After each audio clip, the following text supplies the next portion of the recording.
Back to work. Um, when you sit down and you do, you know, when you look at life in a finite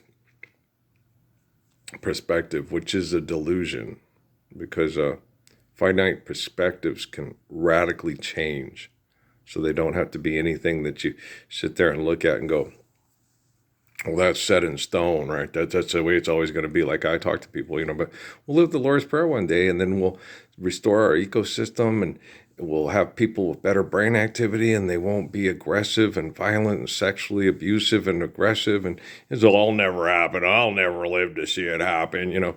And that's because people are stuck in, okay, a finite delusion. So once you free yourself, you deliver yourself from that finite delusion. Once you realize, okay, that you're not a slave to the insanity of insane people, is when you realize you don't have to accept that delusion. Okay? And so once you accept that delusion or illusion, as people so you could also refer to it as. Once you accept that illusion becomes your perception of reality.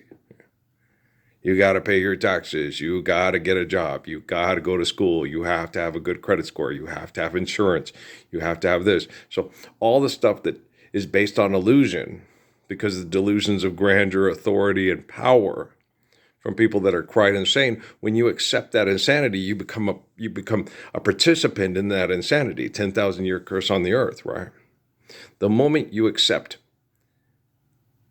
aggressive fallacy of illusion as reality is the moment that you damn yourself to. This is based, Pascal, basically on an update of eternal wretchedness. When you read the Gospels, you adore the Gospels, and you understand eternity, and you understand that eternity is provided by infinite glory, and infinite glory cannot be contained to the mind. So if you spend too much time being a physicist, a theoretical physicist, an astrophysicist, okay, you lose yourself in your delusion. So you sit there like Sheldon's character with Amy Farrah Fowler again. You're going to go to Mars. Well, that's an opportunity of a lifetime to go kill yourself in space because you're not happy with life on Earth, because it never lives up to your expectations, because you want to be the head of Sheldonopolis.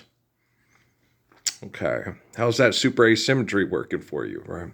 So when you get people, okay, that have illusions of grandeur. The people I've been dealing with here, when I started watching some of the stuff on their TV things, had the one guy who sat there and he works at, I think it's like NYU, right? And it's on Life After Humans on the History Channel, right? Well, what will happen is the humans will destroy each other with their own aggressive disgustingness. And then all the people will die from disease from aggressive disgustingness. And then the critters will take over. And I would like to put my brain on a robotic presence in the town in New York to see if the cats become like Rocky the Flying Squirrel and develop a way to fly to catch all the rats. And I'm like, this is the guy who's at NYU teaching our kids how to not believe in religion or Jesus Christ and Muhammad and the Buddha and other here like that, and to sit there and watch. I believe in Bullwinkle and Rocket J Squirrel and Boris and Natasha, right? You're sitting there going, son of a bitch, whoopie doopie, you am genius. Him say you in heap big trouble. Bully, the brag of McBrag. So when you get these people together, they have ginormous ego problems and just hideous insecurity problems. Because like, say you're big as dickus, okay, and you're the baddest dude in all town.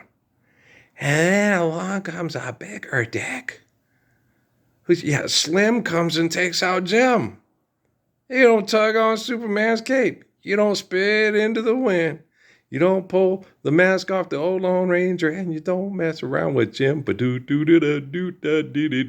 learned the lesson, Jim. You go around hustling people's trains, right? Bad Leroy Brown, bad. He learned a lesson. You don't go messing with the wife of a jealous man. He'll go vatos locos on you. He'll go crazy like Howard with Leonard on the Big Bang Theory, right? Orderly, right? And then you go to the conference, the science conference, and Rick Fox is there to get either Bernie or Penny, and he's 6'7", and he got a big penis and big hands, and he's really cute and a nice voice, right? But he ain't going to stay faithful to her. He's just going to hit it and quit it. I want to hit it and quit it. I want to hit it and quit it. Can we hit it and quit it? Okay. And that's what you're going to do, right? Then I felt sorry for him on Bye Bye Birdie when they were all those white guys were passing around Vanessa Williams like she was a scratch and sniff. Woo-hoo-ah. I was like, damn, she's so fine. And if they were doing that with my wife, I would want to punch people in the face. Don't touch my wife like that, I'll kill you. Okay, sure. But it happens all the time. That happened to me, man. There's a Navy SEAL with the guy at the NSI and there's Sheridan and the military watching, laughing. He can't keep his home. My wife is satisfied. And then she went back after Thor and Loki and all those guys had sex with her, and she went back and told all of them, I had the best sex in my life when I went home to Ralphie. I was waiting. She came back home to take care of the kids and stay away from the wackos at the bar, so I was proud of her. So we had excellent sex that night. Yeah. Best sex she ever had in Sheridan, Wyoming. She even had sex with Thor and Loki and a couple of other Avengers, right? And the guy from Bull Durham. Yeah, remember the Elijah kid? And me and the one girl called him on it. And the one secretary that he was hitting on that was married in our meeting, we sat there and said, that's from Bull Durham. It's a line from a movie. You've obviously never seen the movie. And she told us to shut up. That we were picking on him and stuff. It's like, he's hitting on you right in the middle of the, that's inappropriate. And me and the one girl with the glasses, the butch girl, were like, I don't want this kid around our kids. She's a sexual predator. You got to know when they're hitting on you and going, it's not going to work. Like with Bob Alley, with the one girl that kept calling him Bobby, and I kept saying, you can't do that. You have to correct that. She's hot, she runs you, and she's this hot Mexican girl from Sacramento, and she kept going, Bobby, and he ran the house. And I'm like, you can't let the little Selena continue to do that, because then the other girls, and then a week later, the Washington girl who had a big, nice Odell body had a behavior to be restrained in the shower so Bobby could check out the goods. And I explained that to Nate, and I said, you need to take care of that guy. You need to check your boy. Because when the dude that was giving us the lowdown on how it works in Philly was explaining how it works in Philly, as it also works the same way with kids from Sacramento and Stockton and Sheridan, right? You know what I'm saying? And he said, the kid's sitting there and the kid's trying to talk and the other kid's mean mugging him going, you say anything, we're going to fuck you up when they ain't around. All right? Baby's into running around, hanging with the crowd, putting your business in the street and talking out loud, saying you bought this and that, how much you don't spend. I swear I must believe it's all heaven sent. Hey, boy, better bring, and the delinquent diamond, right? And you can't get away from the delinquent diamond if they have a virtual presence in your house and know what fucks with you and knows what will make you fuck or act fucked or be the pimp or be the prostitute. You know what I'm saying? You got to get your car sealed. It's a shame. It came to car shield. Yeah. Well, they know Vivica puts me through PTSD. Because I see her in Independence Day, it reminds me of my law, and she gets older, and I'm like, okay, she still look good for me. I'm an old man, and old men like old women. You know what I mean? And then I'm like, yeah, but she's mean. Fuck her. Fuck her. Okay, that's a little different than fucking David Goggins. Well, fuck her. Did that guy get up and say, I asked her to stand up and live the Lord's Prayer with me, but she went and did car shield commercials. Fuck her. If that woman thinks money is real and will prostitute her own children and send her sons off to kill or be killed for money to fuck her.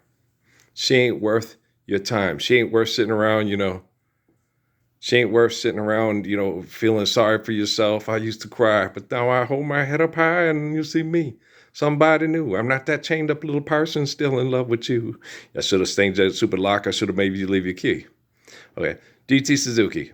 Earl, I want you to send their hate back to them, and I want you to tell them that you will have love waiting for them when they're ready to live the Lord's Prayer.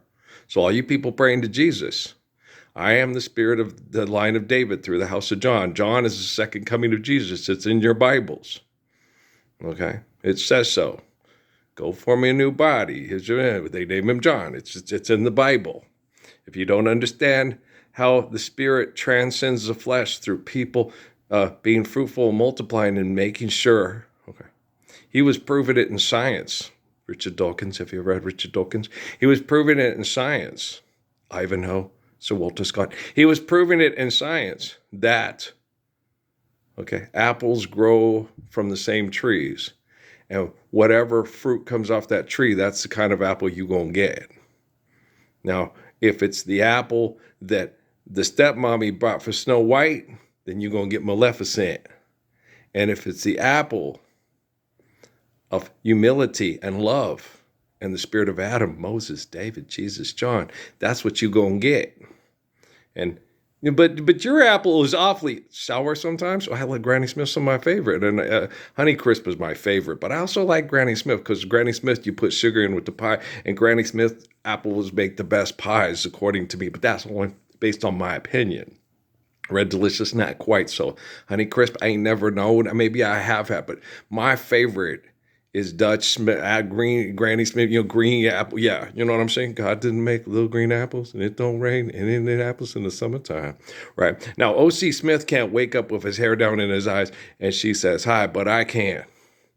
So when I go to the Gila, okay, if there's anyone interested in making little green apple pies with me, okay, you're going to have to get your shit together, girl, because I'm not going to be here. You got me twisted. You know what I'm saying?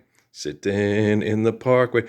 And I'm making moves to help people survive hell until people can show up and live heaven.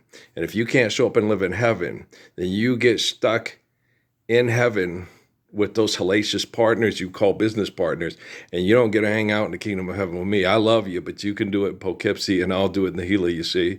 All right. Okay. You know how it works around here. Okay. So, if you want to get through this, you're going to stand up for the Lord's Prayer. If you want to get targeted and killed by your business partner's technology, act like I don't exist and don't even, you could flip it.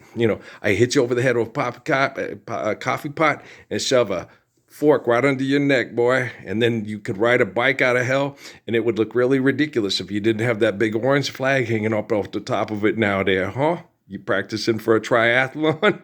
All right, well, you're unwinding because your leg is broken and I'm in pain.